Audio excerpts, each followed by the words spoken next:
everybody. Welcome to the New Media Show. My name is Todd Cochran, and of course, I want to welcome my co-host, Mr. Rob Greenlee. Rob, why don't you go ahead and introduce yourself, and then I'll do the same. Yeah, it's great to be here at the NAB show, live stage. Continuing, and this is our second episode that we've done today, or this week from Las Vegas, talking about podcasting. So my name is Rob Greenlee, and I am the VP of Podcast Content and Partnerships at a company called Libsyn, and we host podcasts, and so does Todd. So why don't you, Todd, tell them about yourself. My name is Todd Cochran. I'm the CEO and founder of Blueberry Podcasting. Been a podcaster since the early days of podcasting, and my company's also a podcast service company, full-service podcast service company. But of course, we got a couple of great guests with us today. Rob, why don't you introduce our guests? Yeah, we've got two fantastic guests. Actually, both of them are new to the New Media Show, never been on before. The first one I'll introduce is Mr. Larry Rosen, who's the president of Edison Research. We're honored to have you join us. Thank you. Happy it's awesome. I know you guys have been a real leader in keeping track of what's been going on in the podcasting space since about 2005, I believe, is when you guys started. Right near the beginning, yeah. Yeah, exactly. And then also on stage, we have Christina Rubino, who's GM of Offline Practice at Right Side Up, which is a large podcast ad agency buying podcasts at a large scale, and she's going to tell us more about that as well here. But we're excited to be here, Todd. Do you want to start off, Todd? Yeah, for those of you that may be watching on the NAB live stream or joining us for the first time, make sure you get over to newmediashow.com, follow or subscribe to the podcast. We want you to do that. We do this every week for about 90 minutes.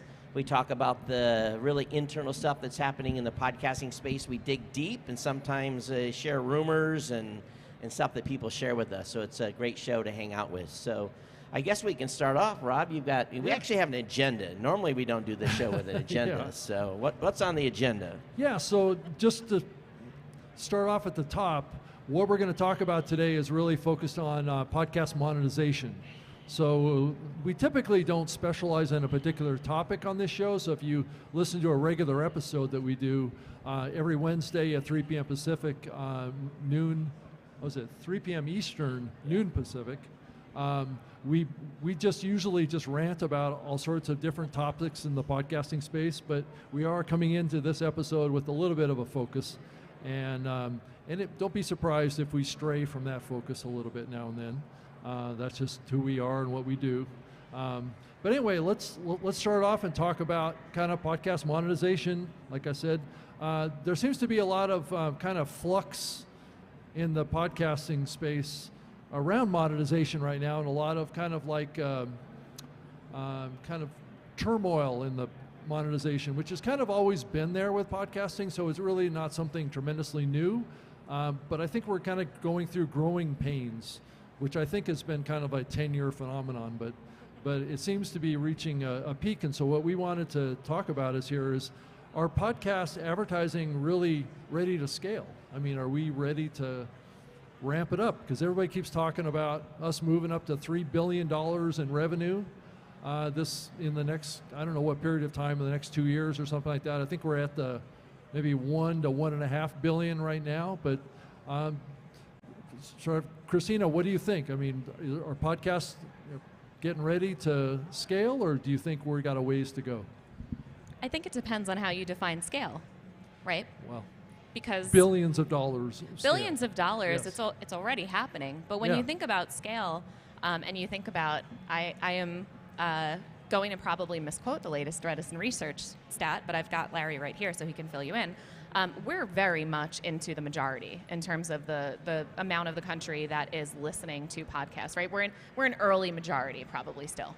Well, technically, if a majority is 50% or more, our estimate for the percentage of Americans who listen to at least one podcast in a month is currently 38%.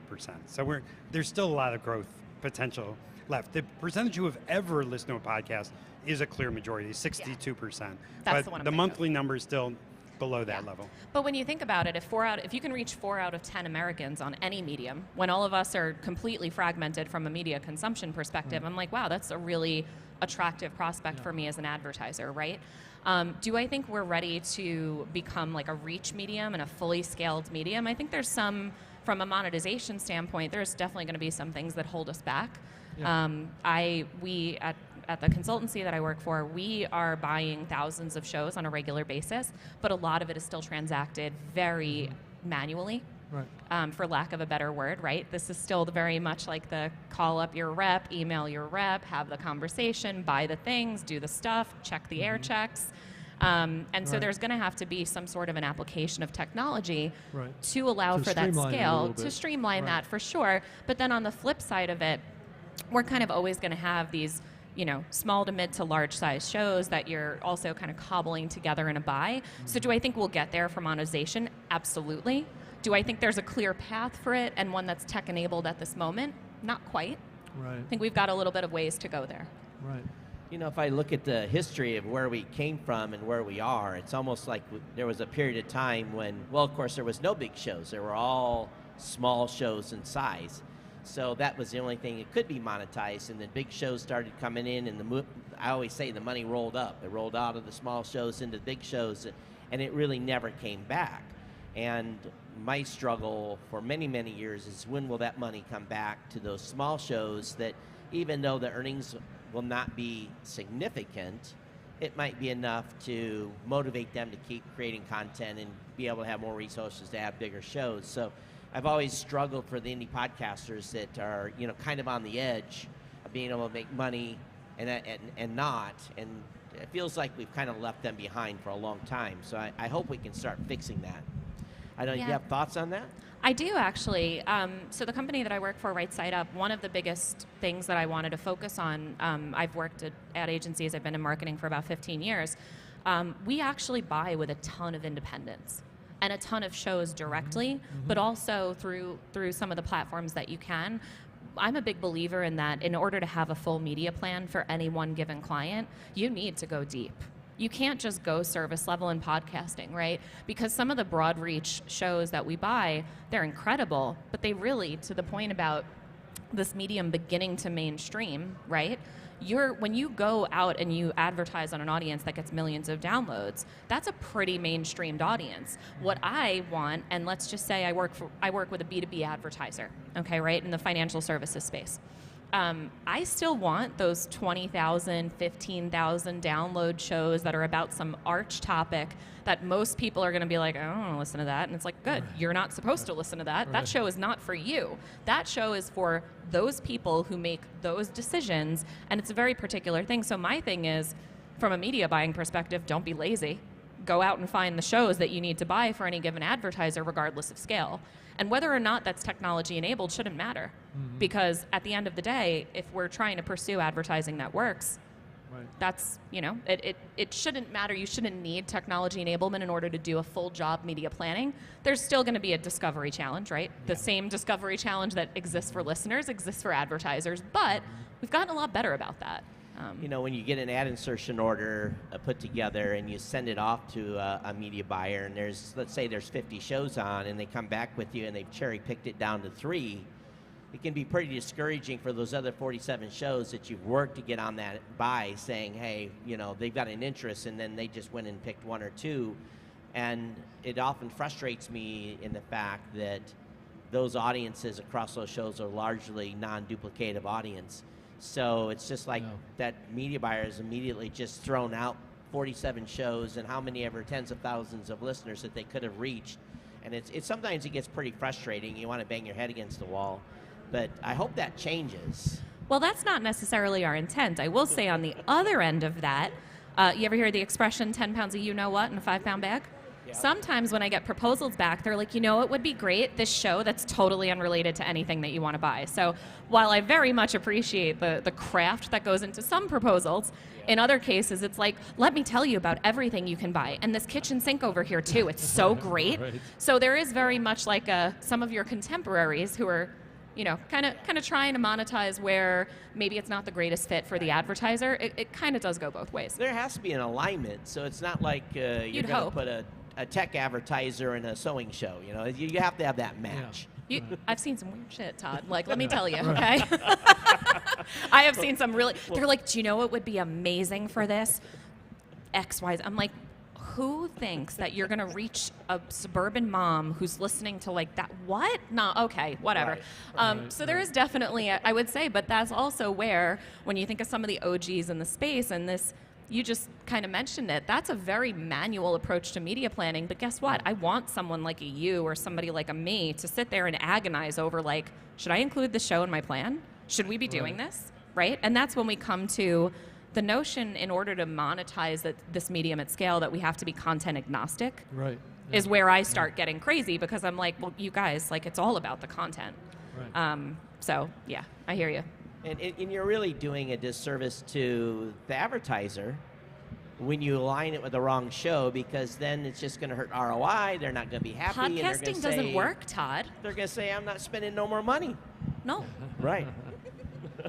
Well, let's also be clear that only about half of, I don't know, Todd, I don't know what the percentage is, but less than half of all podcasts even have an interest in advertising, first of all.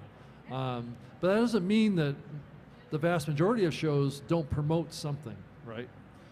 They probably promote their own product, their own service, and there's no reason why you can't kind of do your own ad spot if you want to promote something that you're trying to sell, or you're doing a service, or you're doing whatever. You can kind of create your own advertising in your own podcast if you want to. But Absolutely. so it's definitely, you know, us coming up here talking about advertising as a focus in podcasting kind of a little bit kind of misses the bigger point of podcasting, and that's trying to reach a community, build a community, and that's also key to building advertising opportunities in podcasts too. Is that we got to reach more people, we got to reach better targeted audiences, and it just, advertising is an important part only from the standpoint is that it incentivizes content creators to create better content potentially too, because then they can work at it full time.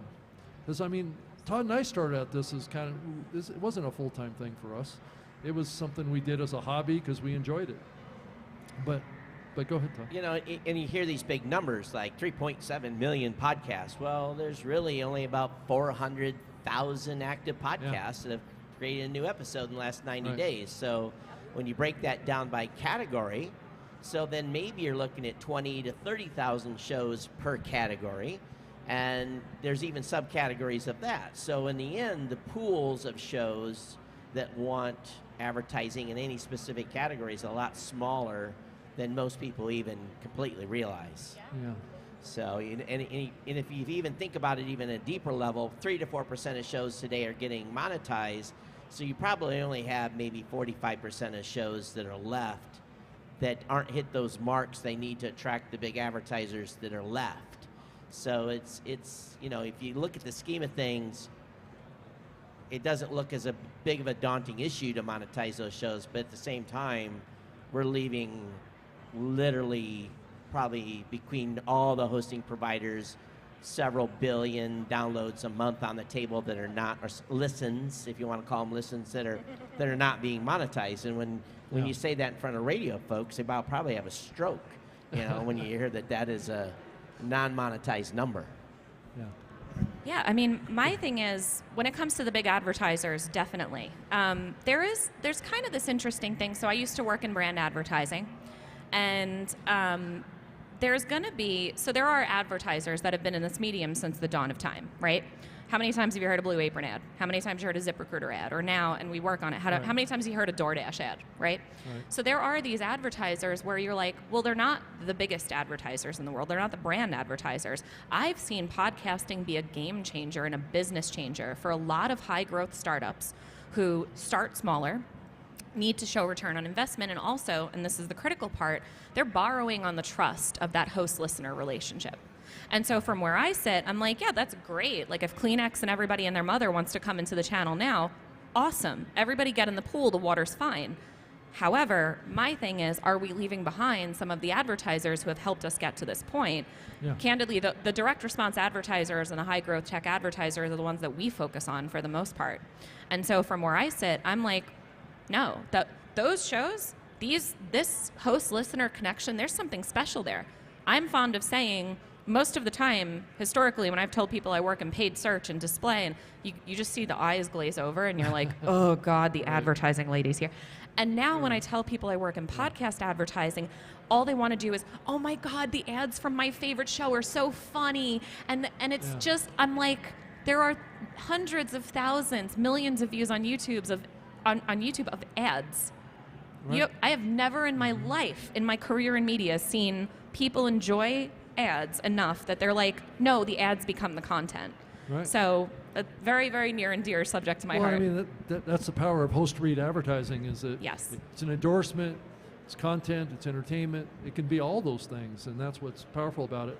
But I wanted to just ask also about, do we think that we're still leaving a lot of big brands and the big advertisers on the sidelines?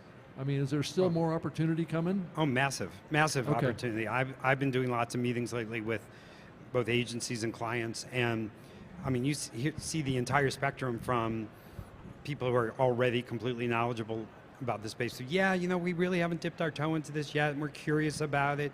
And they're often many of the big corporates who have really been shy. And I do think there's a number of things that come into play when you're talking about the big corporate advertisers. Yeah. One is their willingness to let talent just riff on their product, because they often are much more cautious about such things. And then the hottest topic probably in all of advertising right now is brand safety, a term that you really didn't even hear that much a few years ago. And it's the hottest. I mean, everyone's talking about brand safety, and there's sort of a fear factor, especially out in the long tail, where it seems a little, to use the endless metaphor, scary. wild west, a little scary. Yeah. And what is my ad going to end up next to, or what kind of content is it going to be within? And so that's another probably scale and tech challenge that the industry is going to face, because the title of the show may not tell you what it really is about, and so it's going to depend on solutions to assure the big corporates that they will achieve brand safety. Well, it's that, and also it's brand safety and also ad verification. Right. Right? So for a medium that has historically transacted on a spot cost basis, now when I'm doing impression-based buying, some of the publishers that we work with, I'm like, hey guys, I need reports for that stuff. And they're like, well, you never needed it before. I'm like, well, we weren't buying on an impression before. Now I need to know if it was actually delivered. And there is actually no third-party ad server in podcasting. No. Even if you wanted to use something like Google Campaign Manager from an IP perspective and aggregate. So we're now running into, I also say that you have to kind of redefine brand safety when you come into podcasting. Well, if you go back in the history, there's been some shows that run some crazy ads that today would not happen, because there was, the brand safety wasn't a concern, and they would be, they didn't even know that it was something to be concerned about. Yeah. I mean, what do you mean? That's the reality. But I also say, I love in podcasting that the F word is sometimes a very enthusiastic adjective, right? It's how we talk. We're all humans. I get it. My thing is, and I explain this to advertisers coming in the space, I'm like, they might use it as a joyous expletive. This is so effing great. I effing love this product.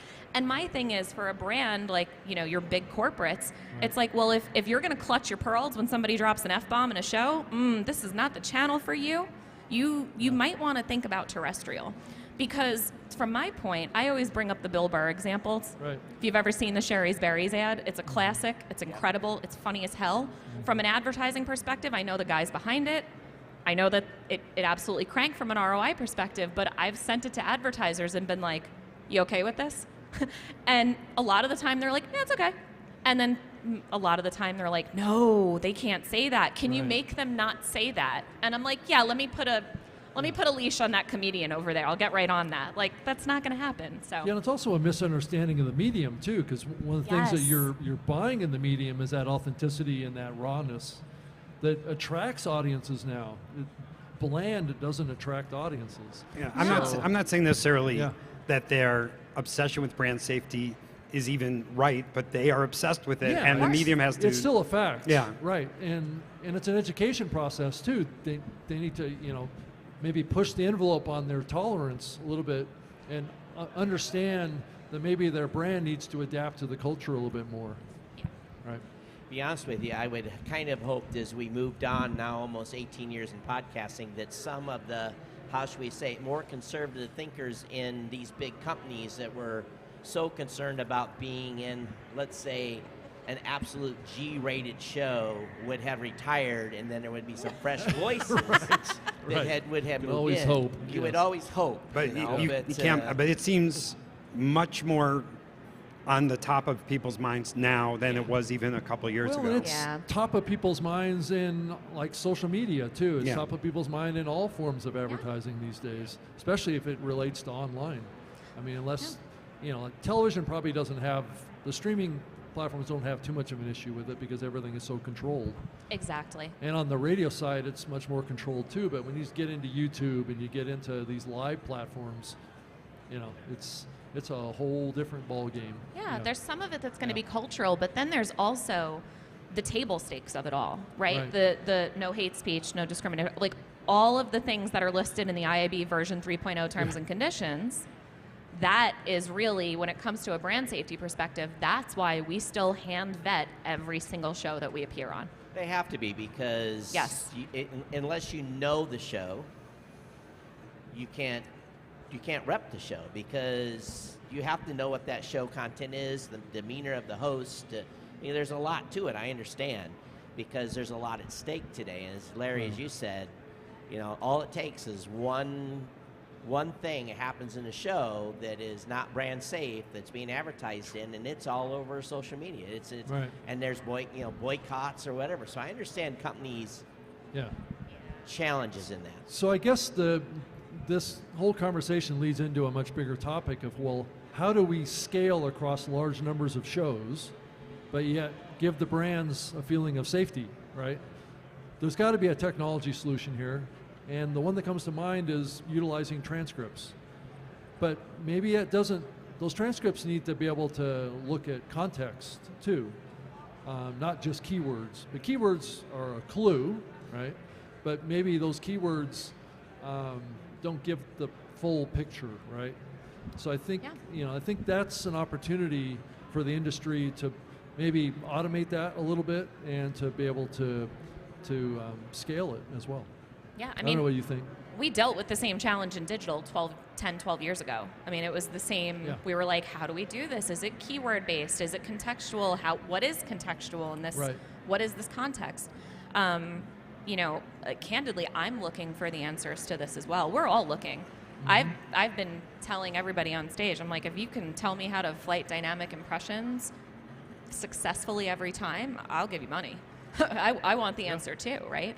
I think there's a good chunk of this also that, to your point, the notion of knowing the show and knowing the show in order to sell it, when you then kind of think about the broader based, platform based style of advertising that's starting to be applied to this channel, I think about you guys as hosts, publishers, producers, sales. How do you guys reckon with that? How do you wrap your head around that? Because it's a very different sell than the kind of personal connection that we've all been used to. Yeah. But if you also think about it from another perspective, you can know the host well, but the loose cannon can always be the guest.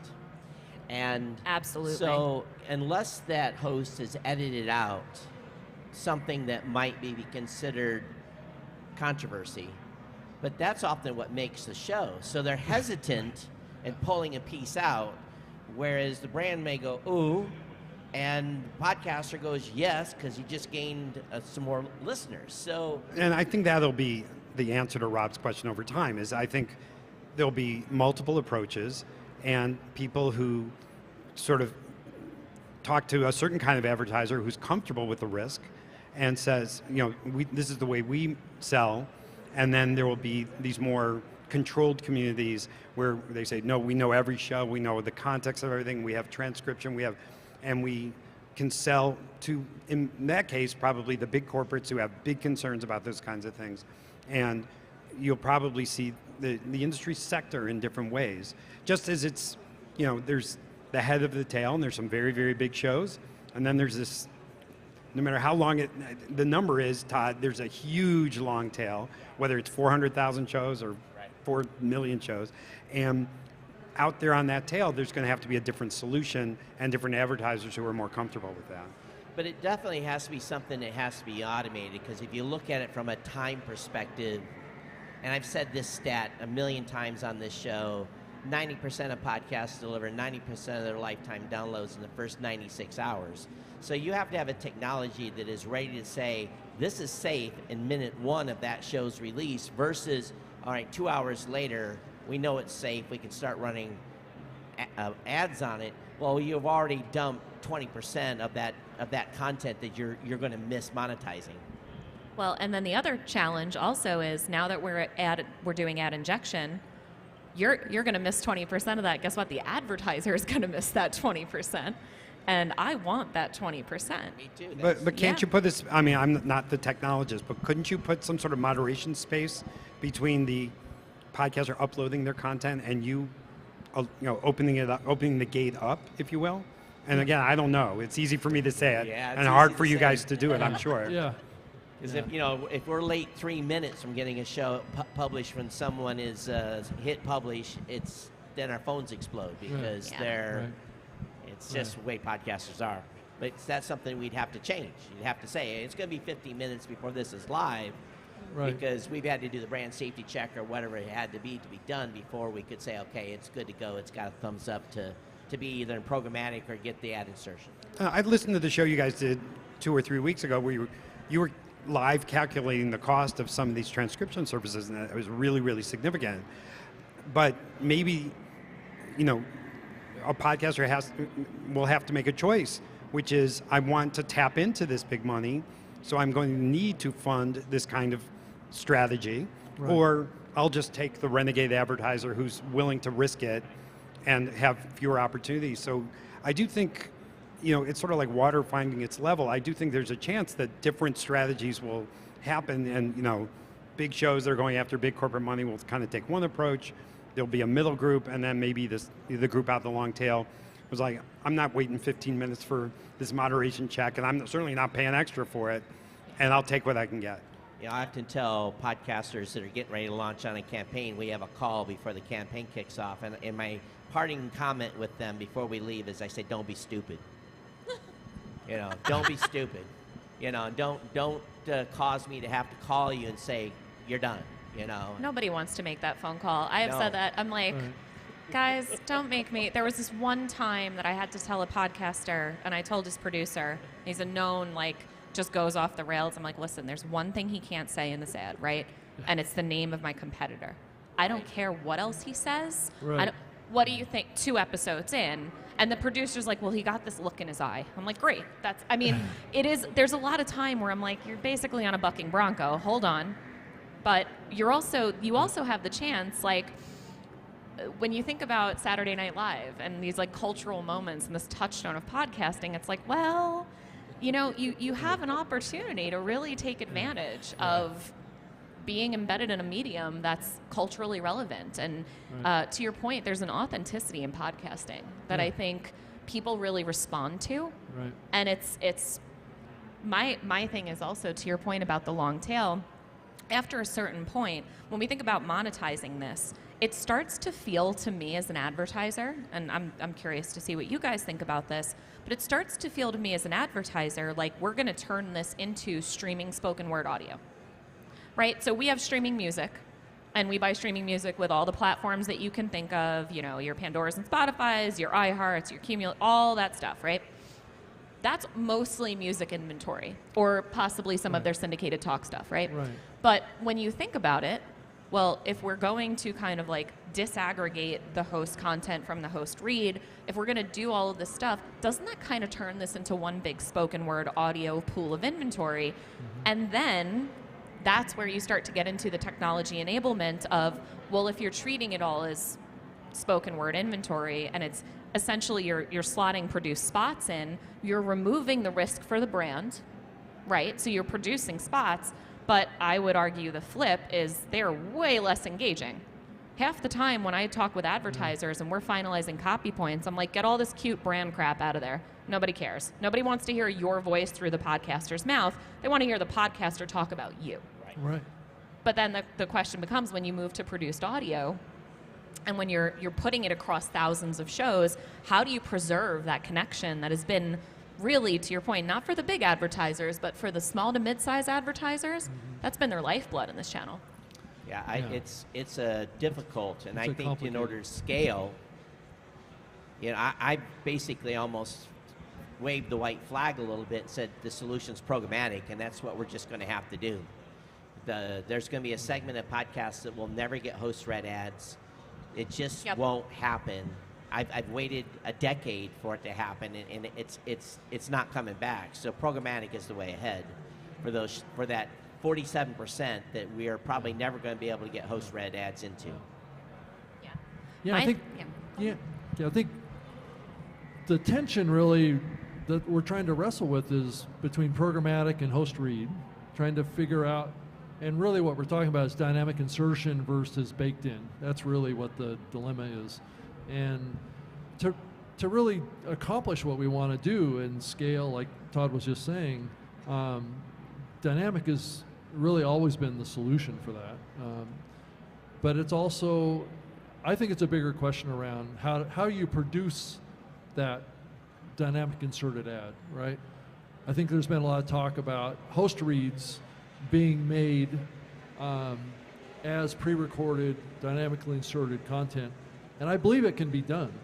I think the issue really is when it's baked in, that ad lives in the content forever until it's replaced. Now, granted, a lot of shows, like Todd will attest, have a very short window of publication time, right?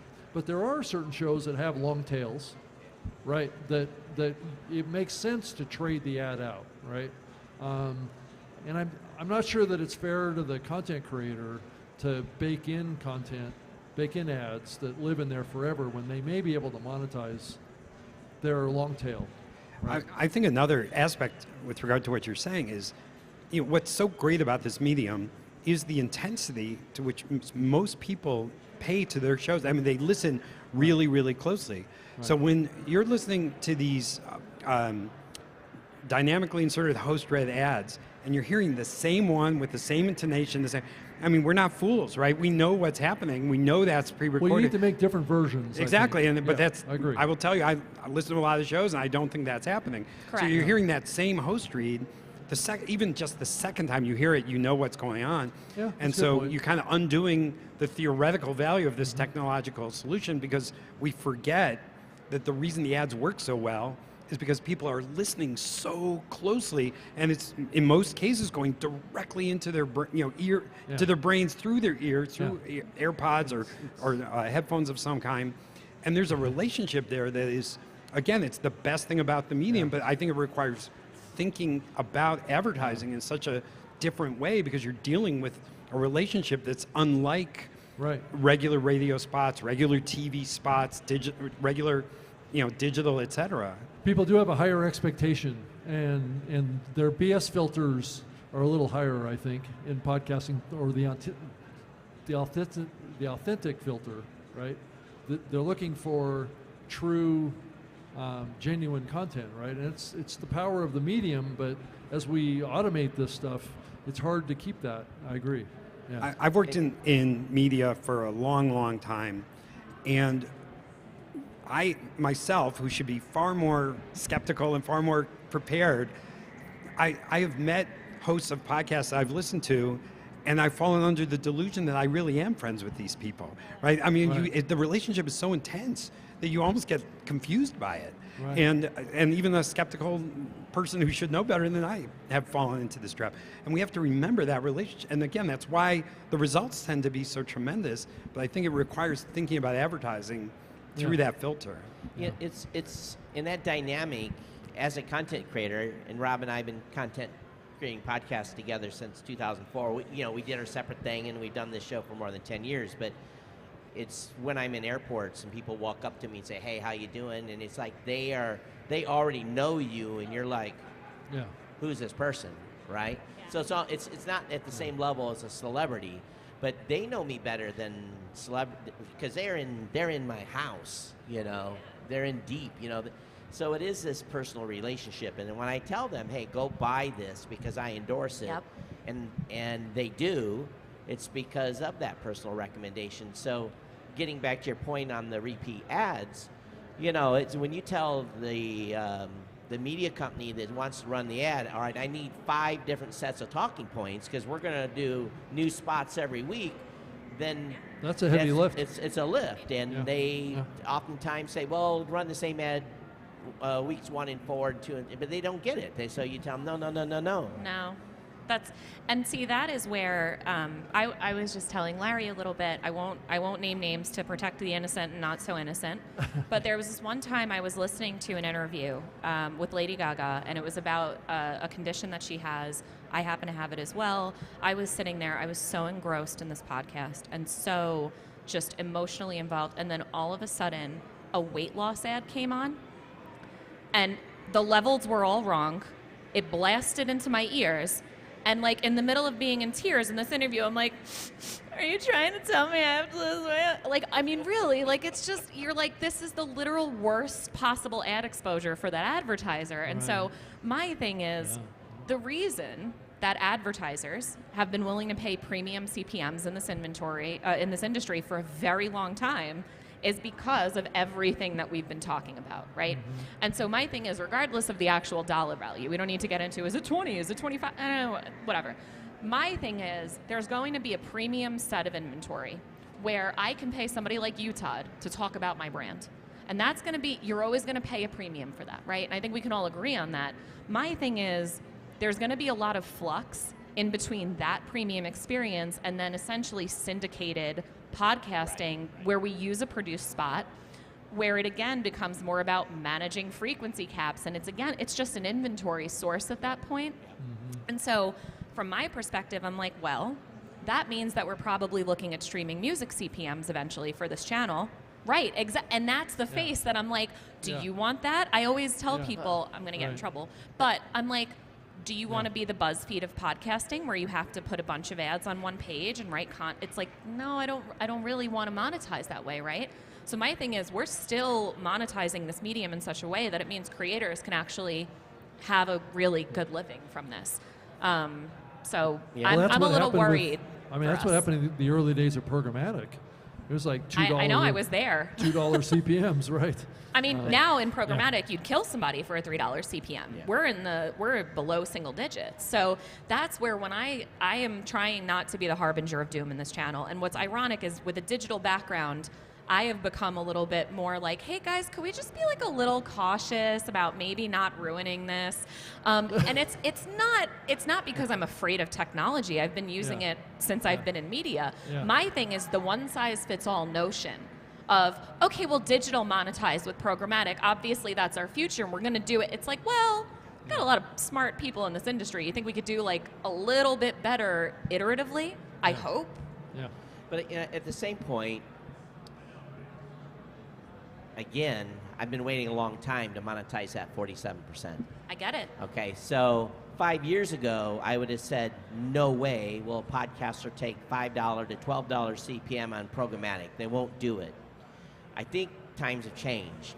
And I think at this point, if I can get a podcaster between $5 and $12 on programmatic, that is maybe enough incentive for that content creator to have a little bit of money to at least show maybe a partner, significant other, that, hey, this is actually make a little money. I'm not wasting time. Bear with me. Let's get this thing going so we can get to the $25 So you don't have any CPM. personal experience with that, do you, Tom? Not at all.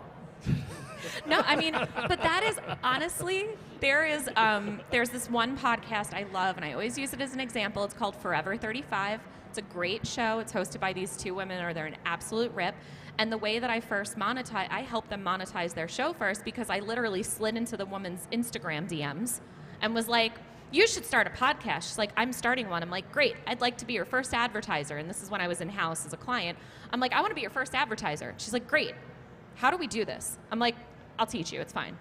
That, to me, is now, I mean, they're, publishing books, they're really scaled, and I'm like, what an incredible story for this medium that we've minted so many of these incredible content creators. Like, Todd, I'll hold you to it. If you can get some of those hosts for me at those CPMs, there's not a chance in hell that I wouldn't test it. So my thing also is, from the ad buyer's perspective, get ready to experiment. We are now in uncharted territory for this medium. But we're not going to get host reads for 5 to 12. We're going to get pre-produced. And that's my thing. So there is going to be, I will pay $5 to $12 CPMs for pre-produced media. I will test it and I'll be happy about it. My thing is, there's going to be a lot of flux in between that. And when I start to be challenged is when I hear people saying, oh, it's okay, we could just run the same spot across all of it. It's going to be great. It's run of network and it's $35. I'm like, awesome. So my advertiser happens to sell a product that's worth $15. Let's do math. 3 of every 1,000 people exposed. So you start to do the math and it falls apart. And so my thing is then let's preserve some of the premium parts of this channel for what it needs to be done. But then to your point, let's monetize the rest of it. Yeah. Absolutely. Yeah, I mean, how do we scale this, escalate CPM models, and escalate the return on investment? I mean, how do we, those are the 2 metrics that everybody cares about. Well, it's going to be an escalation of revenue at the expense of CPM. Right. I could almost write the book on that because it's already happened. Well, then you got to go wide. Then you have to go wide. That's exactly right. Wide. So it's a whole, it's like a tonnage argument, essentially, at that point. Yeah. And luckily, going wide doesn't mean that we're going to have a lot of overlap of audience. So there's still going to be plenty of non-duplicative audience when we go wide. Even though the category content may be the same, it's just people resonate differently with different hosts, you know. And another thing, too, that happens being in this space so long is a podcaster will typically only hold a listener for so many years before they get tired of them, and they go listen to somebody else for a couple of years, and then they come back. So if you last that long in the space like I have, people have come and gone 3 or 4 times, but they went somewhere else for those years that they were away. So it's either that, Todd, or you pissed them off, and then they finally cooled down and they came back. I'm guaranteed that's happened.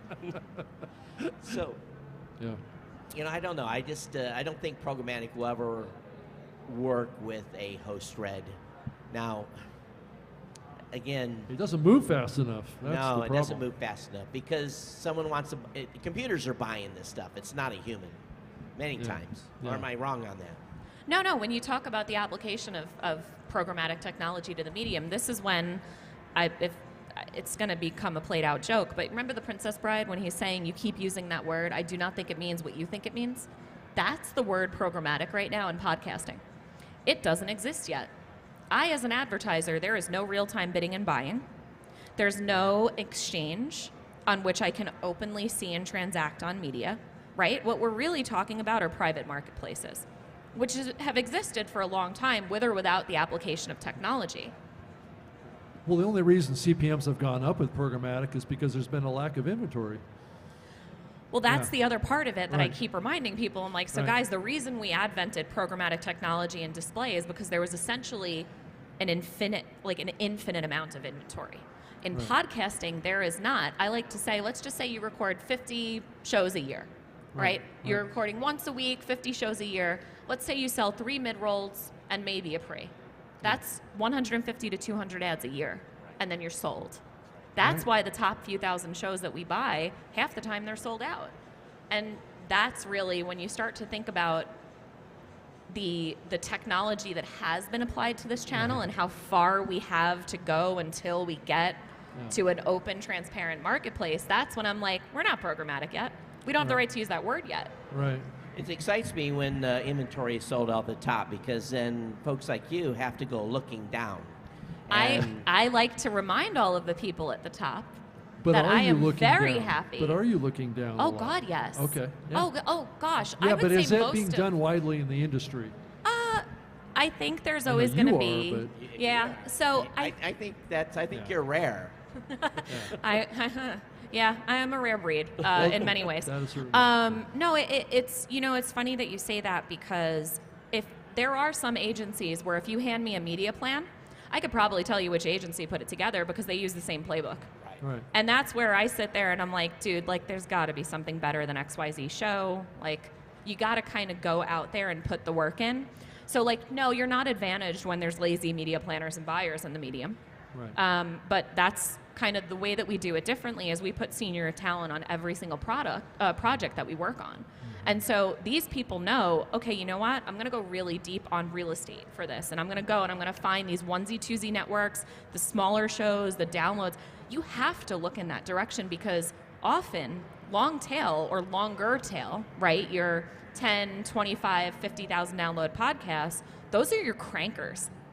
Their listeners will buy what they are selling. But there's something too that I know about small shows. Small shows are more intimate with their audience. They may know a percentage of their show's audience by name. Correct. So that intimacy drives higher ROI. They actually perform better even though they're smaller. And this is the thing that always has got me is sometimes I've seen the bigger shows underperform smaller shows just because of that intimacy factor. Well, alone. also the ad load. Those larger shows are getting loaded up with ads. Right? Yeah, we actually contract against that. So you if do? Okay. if a show has more than 4 mid-rolls, we don't want to appear in it. Right. Because candidly, to your point, let's just say you have an hour of content. Mm-hmm. How are you squeezing 4 mid-roll advertisements into that? And so then my fear starts to be, eventually, we can't get scared when Larry comes and tells us, and Tom Webster comes and tells us, like, hey, listenership's dropping. It's like, Right. well, I can't imagine why. It's every- ad load. I know what my show can handle. I know when the audience starts going down just based on ad load. So, Larry, you guys have been looking at this a lot. Yeah. Are we at? Have we blown ad load out of proportion on these bigger shows? Well, there's definitely concern about that. I know we did that super listener study where the most intensive listener, people who were listening a lot, seem to be noticing it more and more and being more, we've spoiled people as well, and they're not used to hearing that much ad inventory. And certainly by comparison to what broadcast radio has, even the most egregious shows are tiny by comparison, because broadcast radio is doing 12 to 15 minutes of spots per hour, 40 units and things like that. So there's like nothing that is remotely in this world. But again, it gets back to that intensity of listening. They're listening differently to podcasts than they are listening to broadcast radio. So it merits the higher CPMs, but it also means the relationship can be abused more.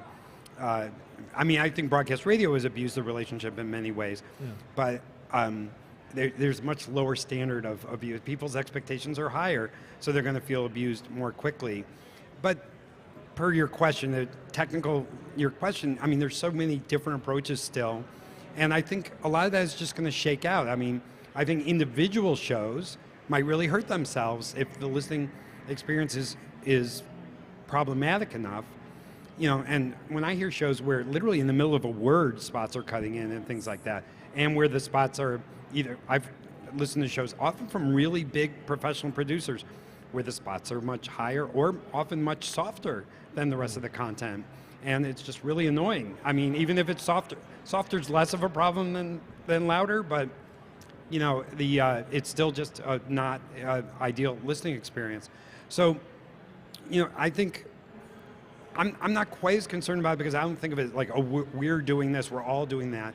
There will be the better producers and the more professional operations that smooth this stuff out, that think about their audiences, that react to the data that they see. And then there'll be others who are more short-term in their thinking maybe and blow it for themselves.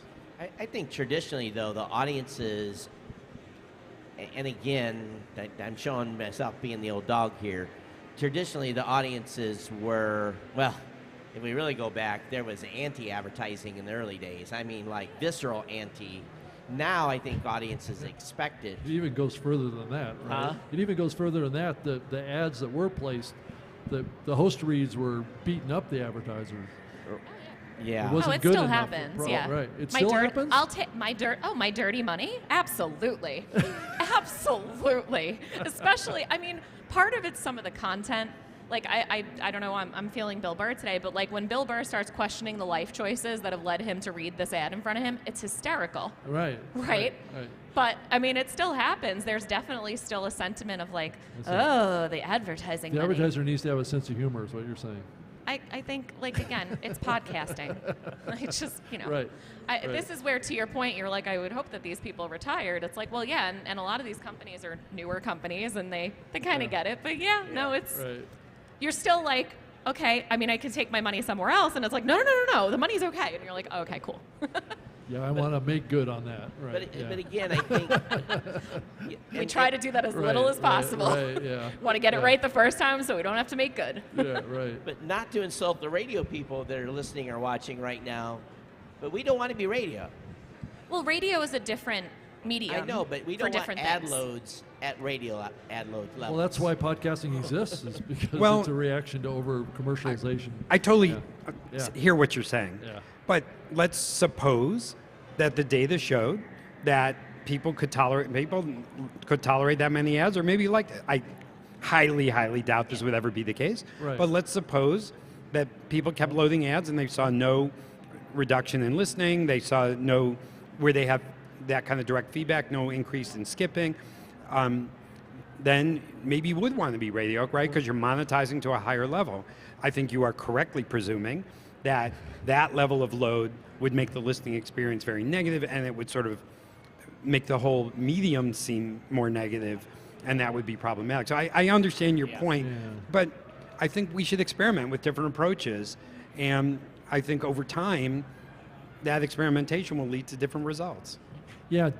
Do we think if we look to the future of this medium and look at the younger generation coming up, do we think that the younger generation coming up is more ad tolerant? No. Or ad intolerant? So yesterday, Laura Ivey, who works with us at Edison, gave a presentation, and we have this study we do called Share of Ear, which is tracking the entire audio space. Right. And we've been doing it since 2014.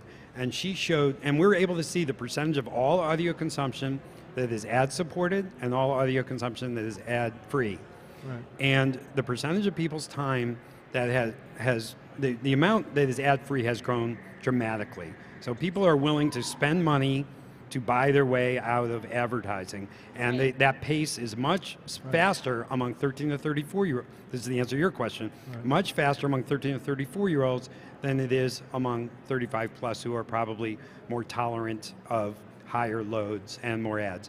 So, the evidence is clear that the younger people are less ad tolerant. Again, I, in general, think that is good for podcasting, where they have been very careful with how much load they put on there, and often take time to make incredibly great ads that are part of the content and you want to listen to. So maybe that's a revenue opportunity, ad-free podcasts. Well, you pay a little extra for that.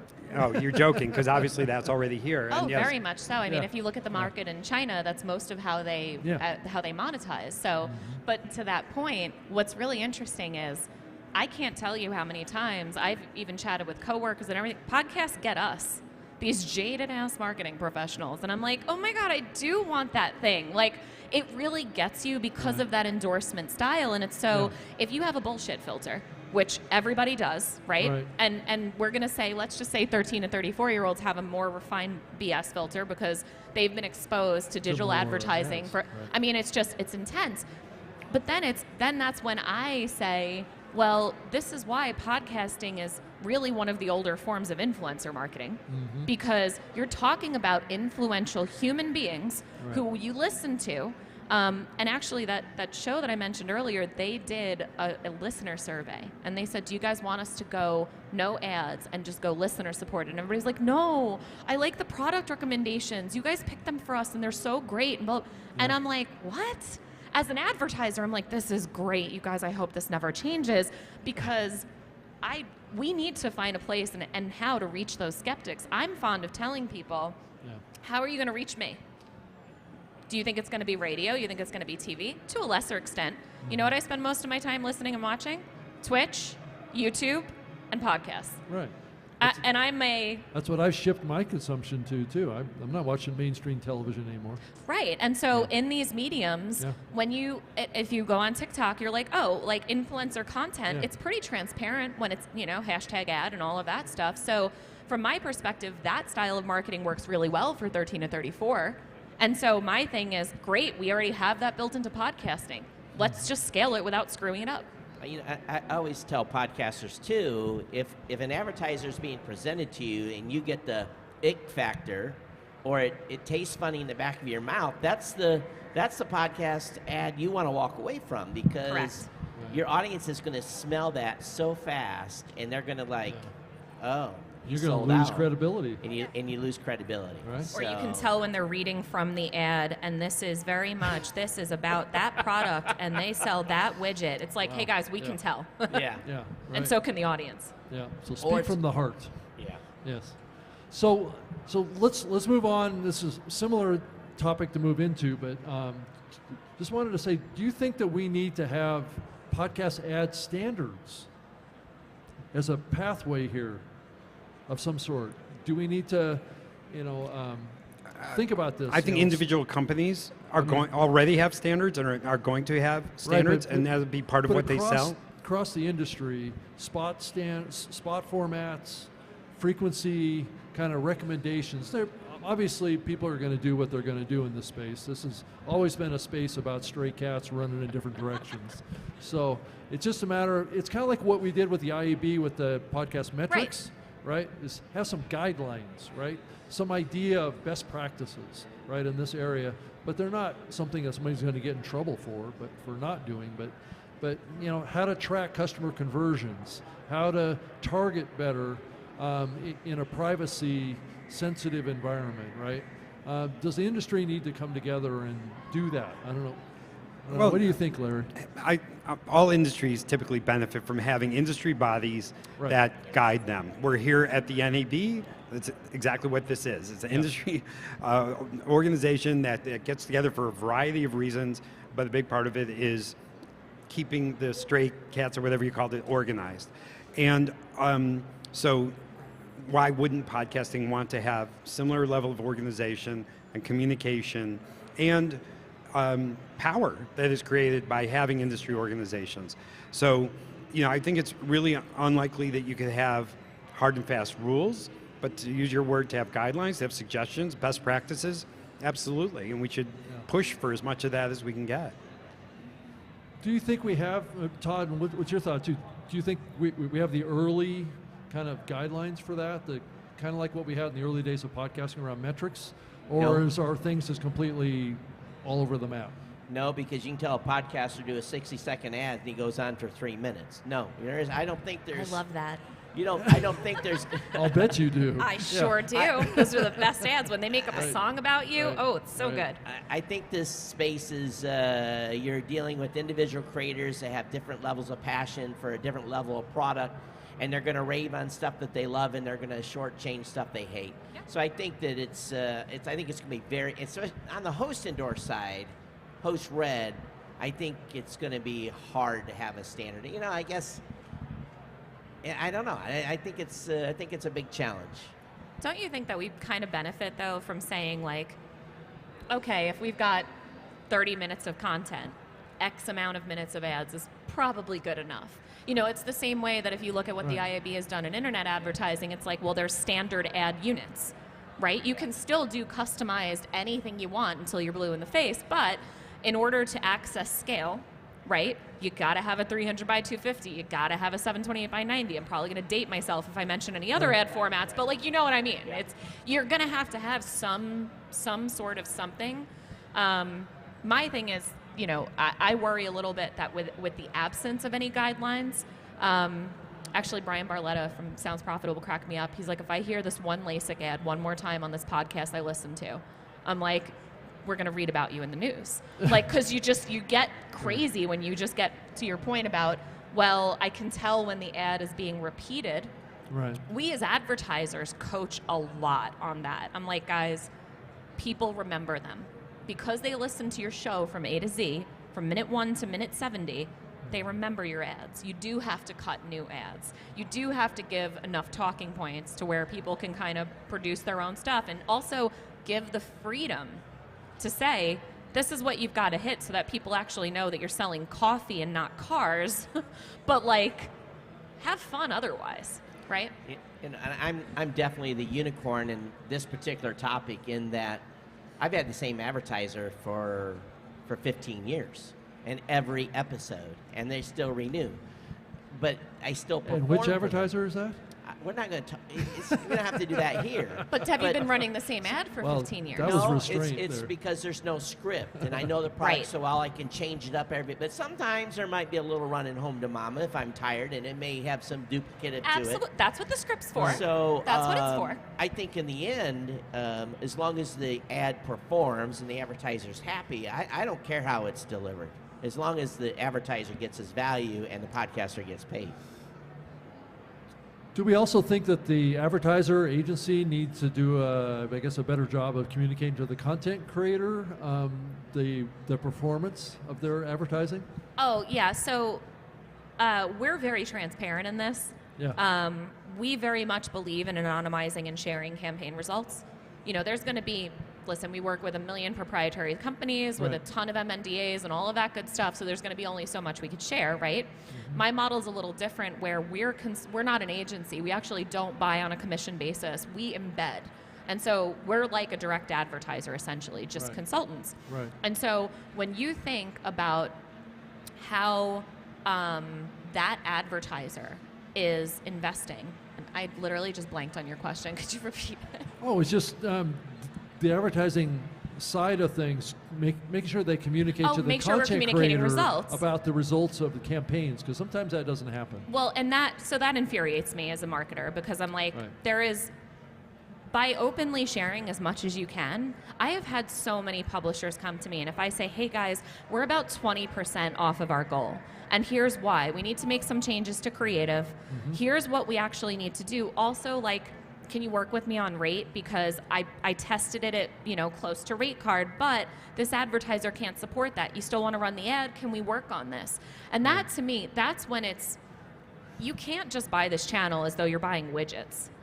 Right? Yeah. There's got to be a relationship there. And to your point, and thank you for repeating the question, to your point, there is a requirement almost on the advertiser end where you get out what you put in, right? Right. So for the people and the publishers that care, absolutely engage with them and share as much as you possibly can, recognizing not every agency is in a position to do that.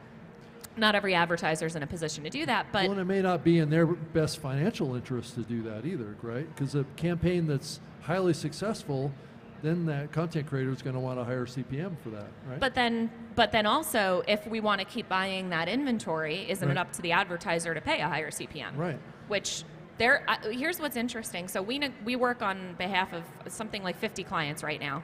I have vastly different rates for some of these shows. And you might think, oh, well, you want an agency to aggregate pricing, blah, blah, blah. There's this one show that we buy for a fertility advertiser, and the host usually sells it at about $4,000 an episode, $1,000. This one advertiser gets it for $2,500.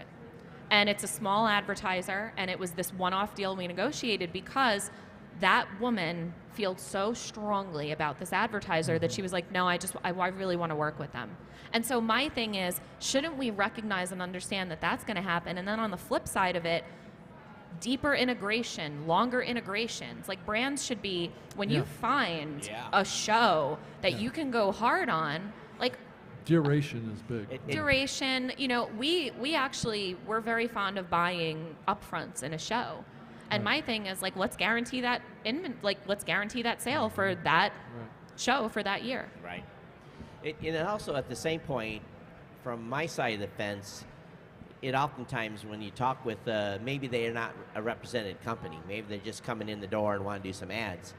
And it amazes me how many companies, it's not our problem, but how many companies do not know what their ROI should be.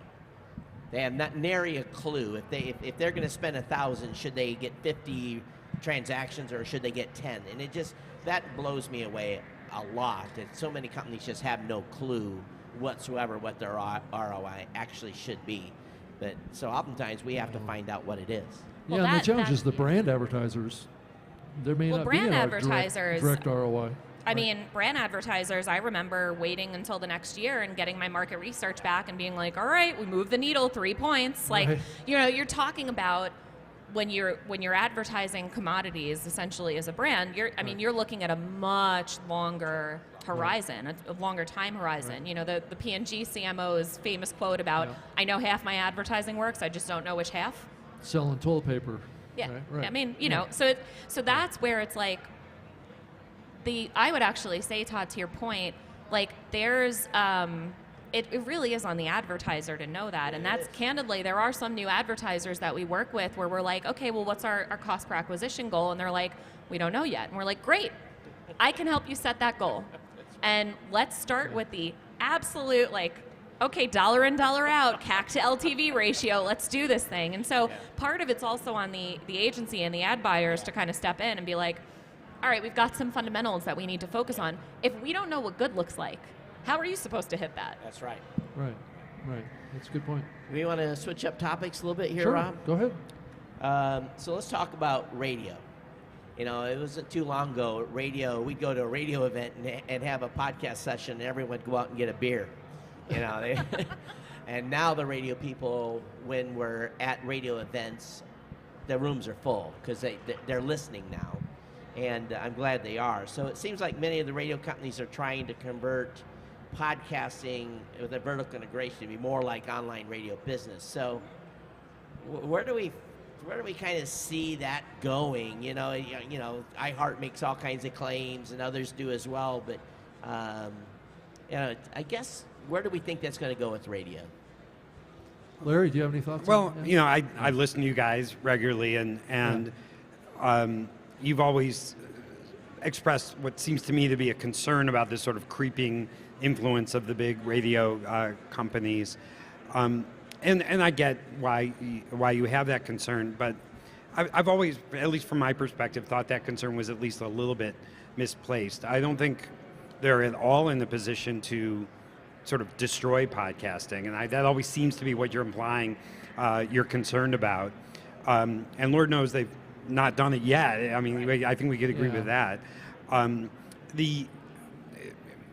The radio companies, and they're used to a certain modality of business, and so they do come at it their way. And I think that's understandable. That's the business they're in. And they're realizing in many cases that they can't do podcasting exactly the way they did do radio and have done radio.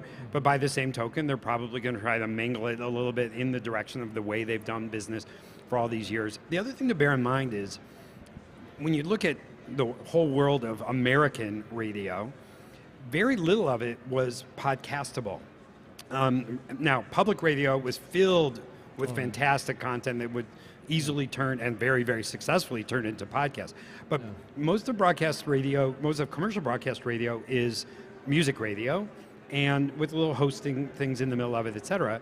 And that's not podcastable content. So they've had to go out and acquire a lot of the content that they're using. Which is what they've done. Yeah, because they had nothing native that they could turn into podcasts. And so in that sense, a lot of what they've acquired were people who grew up in podcasting, are podcasting people, podcasting executives, et cetera. So they've pretty rapidly sort of learned that this is not the same, and they can't do it quite the same. So I've always felt, I get why you guys do what you do on the show and sort of express this concern about big radio coming in and wrecking podcasting. I've never shared your level of concern with it. And again, as long as it's growing, right, at least on the revenue side, and I think it'll start growing again on the listener side, there's not that much to worry about. If it stops growing and then it becomes a fight for a set pool of money, then I would maybe see why you guys were as concerned as you are. I don't know if I'm worried about radio coming in and taking over, but I get frustrated when radio tries to apply a complete radio model to podcasting, because knowing what works, I would just wish they could adopt some of the stuff that and they've got great talent. Let's be frank. We're a single or $2 billion business, and radio is, many, many, many multiples of that. So what am I to really to try to educate on how they do content and podcasts? But I think they could adopt, if it's like morning drive, take out the drive part and bring in, those segments that they've had someone come in locally, or the sports segment, or those are like pieces of gold, I think, that radio could really take advantage of. But again, that takes a producer, it takes time, it takes editing, and it takes staff, and if they're not fully monetizing that, I can understand why maybe they don't. Well, and they have limited ability. American commercial radio has limited ability to really, invest too deeply in all of that, because, they are that living that challenge every day of having these legacy businesses that are not growing, and so they have to find growth elsewhere. And so it's this endless game of where do you put your resources, and how do you continue to fly the plane while rebuilding the plane from inside at the very same time. It's an extreme challenge that they're living with, but it makes sense why, if they're looking for growth, they have seized upon podcasting as a place for that. Yeah, and they've also gone out and acquired pure play podcasting companies to add to their mix because they may not have had the talent that understood the medium internal, right? Right. So it makes sense, but there's kind of two sides to it. There's the online radio folks or the broadcast folks that are doing stuff online, and then there's the streaming platforms or the audio online platforms. What do you call it? I think we're almost creating a new category of platform online. It's not podcasting, it's not online radio, it's not really online streaming. It's kind of like this, I don't know, if we're moving fast towards just online audio or something like that, you know what I'm saying? Because everything is kind of converging on itself. I mean, even audiobooks is now, I consider kind of part of the podcast space, because what's the difference between a fictional story that's a podcast, that's a premium paid thing, versus an audiobook, right? I mean, the lines are blurring on all this stuff so fast. Right. The other thing to keep in mind about American radio is most of it is local. And so even if you have a fantastic show in Philadelphia talking about the Eagles, and yes, there's people all over the country who care about the Eagles, are going to want to listen to it to some extent, but the overwhelming majority of people who care are in Philadelphia, and that's a different business than generally what we're talking about here, which is mostly selling ads nationally. And I think from that point, we've seen, and I know Rob's very pro local, centralized, regional podcasting, but we've not seen a lot of success in those local, regional, dedicated shows. I think there's an opportunity, but I don't think someone's completely tapped it yet. I agree with that from an advertiser perspective. I get asked all the time, like, is podcasting really right for local advertisers? Because there's a tipping point for national advertisers whereby media becomes more effective when you're in a certain number of markets. Even if there's waste, you still buy national because it's more effective, or more efficient rather. So for me, I'm like, gosh, that'd be amazing if there were some sort of local podcasting play that you could really make it scale. That's super compelling. But to your point, I don't think it exists. Yeah, it's all micro audiences right now. Exactly. Yeah. Except for a couple of breakout shows here and there, Yeah, I know that there was a formation of a network called CityCast here recently that was started from I think David Plotz from Slate has started a platform to build kind of local news as a podcast format. I think he's still expanding that, but I think that there is a play as you look to the future, and I know TuneIn is another platform that's catered to local radio on the online streaming side, and I know they're getting more heavily into podcasts, and I think they have an interest in the geolocation type, podcasts from Chicago or from Las Vegas or something like that. But it doesn't necessarily have to be from Las Vegas to be targeted on an advertising campaign.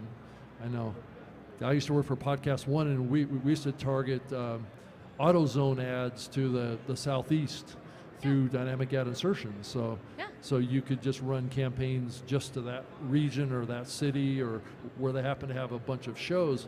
The other thing that's happened, I think, because of the pandemic, is a lot of local businesses have shut down, right? Yeah. So everything has become more national and consolidated. And I think that's only kind of making it more difficult for local radio. I mean, I think it's also to the point that you mentioned a little while ago. It's like, well, what is online audio? I've personally had a theory for a number of years that eventually all of this is going to flatten. It's going to be audio, it's going to be video, and it's going to be display. Because even it's happening right now. Yeah. What's a TikTok influencer? Right. Who's a YouTuber? Are they a podcaster? And you're like, well, the answer is yes. The answer is they're on all of these things all the time. Does listener care about the distinction? I don't think they do anymore. Do you care? That's what the data's showing. It's like this show. We live stream it on YouTube, Twitch, Twitter, everywhere. Right. We're a podcast. So how do I audio and The video. only thing that we're this. not doing is radio, so Right. maybe that's the next thing, Todd, as we go. Or start maybe the we show have on to the become radio. TikTok stars and dance in front of a camera or something. I would literally love to see the two of you do like a good TikTok Oh, dance yeah, there you routine. go. Absolutely. All TikTok has to do is offer content that's an hour and a half long. So Well, there you go. That's all they need You- to do. We found a new business model for TikTok Right. on the Hey, stage. Rob, Amazing. you will destroy the time machine that TikTok is created. Right, exactly.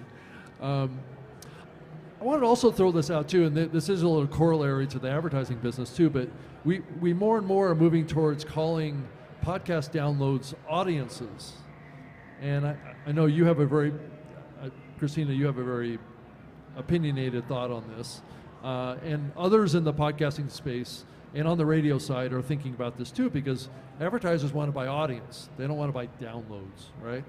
And there's this effort to actually get rid of downloads, and as a concept in the metrics. And I know Todd and I bristle at this because we've been in the medium a long time. Sure, we're OGs. We've worked on the metric standards as being downloads, but yet everybody wants to shift everything to audiences. What do you guys think about that? Well, you said you have an opinion, a strong opinion, so I want to hear it first. Larry, the thing is that anybody who is actually watching this and knows me is like, no, she's opinionated, get out of here. But no, it's because, so having a digital background, I still very much tune in to what the rest of the industry is doing. Right. And so from where I sit, I'm like, guys, with the advent of iOS 14.5 and now iOS 15, you're looking at probably the least accurate targeting that digital media has enjoyed since the beginning of its inception. Right. So the race towards audience-based buying and podcasting. And it could get worse. Oh, it's going to get worse. I mean, cookies are being deprecated by Google next year. And Apple may be doing things too. Apple already has private relay. And again, this is where I'm like, hey, you guys, what medium has historically had mostly iOS consumption? Do we think maybe that people are subscribed to iCloud? So this is where I start to get a little ornery, because I'm like, guys, Facebook from an accuracy perspective right now has never been less accurate from a precision targeting perspective. So my thing is, if we agree that third-party data is deprecating, how challenging is it going to be to definitively buy audiences in the space in 12 to 18 months? Right. I'm going to need to see everything on all of your data sources. This is where also I don't have the level of transparency that I want from publishers today. I want more transparency. I want to know, like, I'll get into privacy policies and stuff. I'll get gnarly. But that's where when I sit here and I'm like, okay, we can shift to audience-based buying to a certain extent. Right. But how? How are we defining audiences? How are we buying audiences? How are we aggregating or disaggregating audiences? And the answer is we don't have the tech in this space to really effectively buy audiences at scale yet. And part of that is because we're on an RSS feed. Like, let's just, you guys are OGs, but guess what? A lot of the technology is still pretty OG. It is. So when you think about it, you're like, okay, well, we're going to try and like run a Lamborghini on roads that are full of potholes. So, and even because RSS itself is a disaggregated open source medium, it's like, okay, well, when you think about platforms like Google and Facebook that have excelled with audience targeting, it's a closed platform. It's a closed loop. It's they own the stack from top to bottom. And much as I hear you defend the download, I mean, you guys did an episode several ago where you talked about two different download counters who produce wildly different results from each other. And on top of which, we know that all forms of digital advertising can be manipulated in different ways, some more ethical than others. And beyond all of that, the download as a proxy statistic for actual listening is getting less and less useful. Yeah. I'm a very active podcast listener. I subscribe to dozens and dozens of podcasts. They tend to feed overnight. I wake up in the morning. There's half a dozen, 8, 10 new podcasts that have all downloaded into my player. I know I'm not going to have time for all of them. I might wish I could, but I know I can't. So I'm swiping away half of them or 2/3 of them. And I can't be the only one doing that. No. And so I think the main justification for the download is what you said, because it's always been the metric that we use. I think we're working very hard on survey-based data. So, and we understand that that's not going to measure way out in the long tail that we spend so much time talking about, but at the head of the tail, we're now producing really, really good statistics that is survey-based and really, really solid. And the question we're asking is, what podcasts do you listen to? Or did you listen to? Not how many podcasts did you download? Because the advertisers at the end of the day are buying audiences. They want people to have heard the spots, not just downloaded them into a player and swiped them away. And that's where I think we're conflating two different things actually, because I think the download is a metric, whether it's download, listen, whatever the hell you want to call it. I think that is one thing. And that, to your point, the download has gotten less accurate. There is, there's automatic download, all that good stuff.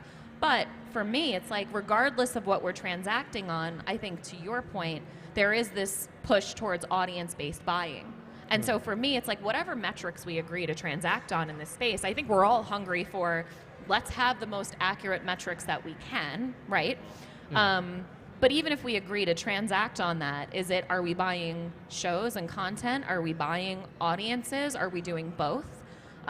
Because when you do audience-based buying, there's a certain amount of content agnosticism that happens, because you're like, listen, I don't care if I'm reaching so-and-so in X content, like I just need to reach that woman 35 to 44 who's got a kid and a dog and lives here. Like, that is the audience-based buying that I'm talking about. To your point, I think we're all really hungry for better metrics, but I don't think any of us know what that actually is going to look like. I just keep running home to Mama, but it was like, I always called it a trifecta of data. Okay, the podcaster, who do you think your audience is? And we'd have a questionnaire, and they would fill that out. And then I'd say, I'd have the download data. And then we'd run an audience survey, a simple one, 15 questions, just a basic demographic. But that really gives you just kind of this brush. It doesn't give you the fine pencil that you're looking for to be able to say, yeah, that audience is largely 18 to 35, single women with no kids. It gives you a general look. So we can get that now, but I don't think we can get as deep as you want without doing this IP privacy invasive, down to an address. That's what's happening. And so that is from where I sit when we think about, like, how do we self-regulate as an industry before regulations come for us. I sit here and I go, okay, well then are we talking about that style of audience-based buying, or are we talking about survey basis? Because candidly, I feel actually a lot better about that as an advertiser from a privacy perspective. Now, there are third-party data plugins. There's a lot of people that do this really above board. There's a lot that do not. And there's a lot in between. And so this is where from where I sit, it's like, to a certain extent, yes, I do want to buy an audience, but I can buy an audience effectively in other mediums. I would like to buy audiences effectively in this one, but for right now, we actually index less on audiences and less on, like, I gotta reach this person. For me, I don't really care if you're you or me or him or them. I really don't care if you're listening to this show about, my gosh, I don't even know. Whatever if you're listening to this show, right? Right. If you're listening to the new media show, and I want to reach you because you are really engaged and really listening to this, do I actually care what your demographics are? Be honest with you, I don't think so. Exactly. Yeah. So then that's my question is, okay, but if we're going to introduce audience and demographic style buying into podcasting, guess what? Then we need your Edisons, your Nielsen's, your ComScores, your et cetera, et cetera, et cetera, to come in and actually validate the space, like your MRIs, your Kantar and MRIs. I never thought that I'd be crying out for Kantar and DoubleClick and all of these things that I left behind in general advertising. And now I'm like, yeah, if you want me to do demographic-based reach and frequency planning, like, yes, I do actually need that. Right. Yeah. And this is what makes the podcasting space unique. It's probably the first time that advertisers can't get all the information they want. And being kind of honest with you, I kind of like that, because I think we're already invaded a lot. But to play devil's advocate, I've asked my audience before, if I was to do some sort of IP-based tracking and figure out who you really are, what would your reaction to that be? And about 50% of them said, we're cool, we're already being tracked by Amazon and everyone else. The other 50% were like, no, but in the back of my head, I'm like, well, they've already opted in Yeah. for everything Right. else. Right. But the challenge is we can't opt podcasters in. So I've always thought that if we had a mechanism to opt people in, maybe that would help. But I don't know. It's going to be hard. I mean, look at the web experience. We've basically turned the web with accepting and denying cookies. We've turned the web back into GeoCities. So I actually like yes to a certain extent, but then it's like, okay, what's the consumer experience when you're forcing people to make all of these choices about their privacy? Right. Eventually, people are just going to be like, why are you doing? Like, we're probably heading towards some sort of level of consumer awareness, governmental awareness, et cetera. You're starting to hear more about regulating the way that we transact and deal with private data online. And that's actually where, for me, I look at podcasting as a bulwark. I'm like, oh, this is great. I don't have to think about literally any of that if I'm an advertiser. We're even finding, so you guys know how we use survey-based methodology, promo code, and how did you hear about us, and that old game. I literally just had a conversation with an advertiser yesterday where they're like, oh, we're starting to use that survey-based methodology to figure out my digital attribution. Wow. And I went, well, would you look at that? Because pixel-based methodology for them on the Facebook end, it doesn't have the stat sig that it used to. And so they're like, well, I've got to figure out a different way to cobble this together. And so you're starting to see people talk about zero-party data and what does that look like when it's a human volunteering that information to you. Right. And I think that's going to be part of the future. There's always going to be big business and monetizing and scaling user data. Well, But there may be something to the blockchain that's going to maybe help this too, where more and more users own their access to their data. I don't know. I mean, if that has a piece here too, that the listener can basically, through this new interchange of information, be able to share a willingness to opt in. I mean, if we don't do something like that, we're going to move towards more proprietary platforms. Yeah. And we're already starting to see that development right now because the advertisers are going to want that level of data that a proprietary login platform can only provide. Open RSS is, because of that, is a little bit, I think, in the long run, under threat. Because we can't do that with Open RSS right now.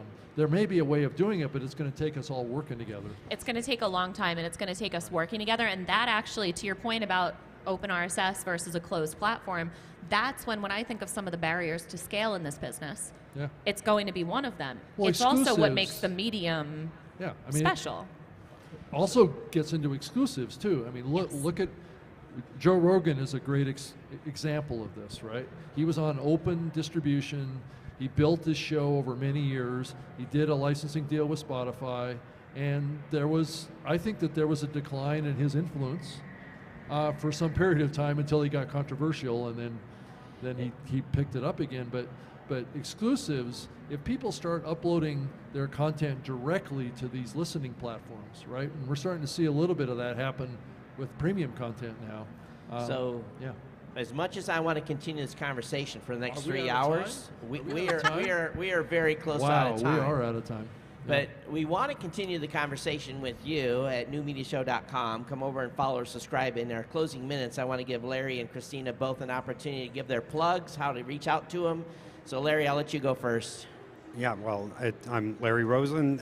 You can find me info@edisonresearch.com or through the various socials. Just look for Edison Research. Right.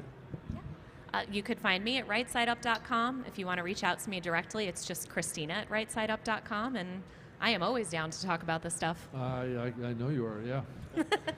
And my name is Rob Greenlee, and I can be found on Twitter at Rob Greenlee. And if you want to send me an email, you can certainly send it to robg@libsyn.com. Happy to hear from you, and it's been great being here, Todd. Why don't you take us out? Yeah, I'm Todd Thank you, Cochran, guys. at Geek News on Twitter, or Todd at blueberry.com. That's blueberry without the E's, because we could not afford the E's. So I want to thank you all for sitting in, and for those live audience for watching, because I know we had people on Facebook and YouTube and other places as well. Thank you for being here, and we want to thank the NAB for letting us do 3 hours on the live stage. Hope to see you next year at NAB. Thank you so much. We'll see you next time on the New Media Show. Thank you.